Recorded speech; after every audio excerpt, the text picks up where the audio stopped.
तो सिंधी ताल बहुत खूबसूरत एक ताल है जिसको बजाने के लिए आपको चुटकी वाला जो है वो पैटर्न इस्तेमाल करना होता है। जिनको चुटकी वाला कैरवा आता है उनके लिए ये बहुत आसान है। चुटकी में ये वाली उंगली का बहुत ज़्यादा इस्तेमाल होता है, जैसे हम जो ये साउंड क्रिएट, अब एक ही उंगली ये साउंड भी क्रिएट करती है, लेकिन इंडेक्स फिंगर को हमने थोड़ा सा जोर से हिट करना होता है और बिल्कुल इसको पूड़े के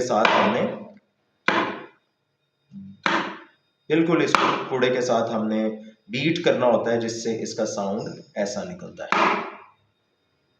तो इस वजह से इसको कहते हैं चुटकी के साथ बजाना, यानी इसका साउंड जो है आप देख सकते हैं कुछ ऐसा सुनाई देगा। तो अभी हम देखेंगे कि सिंधी ताल को कैसे बजाया जाता है।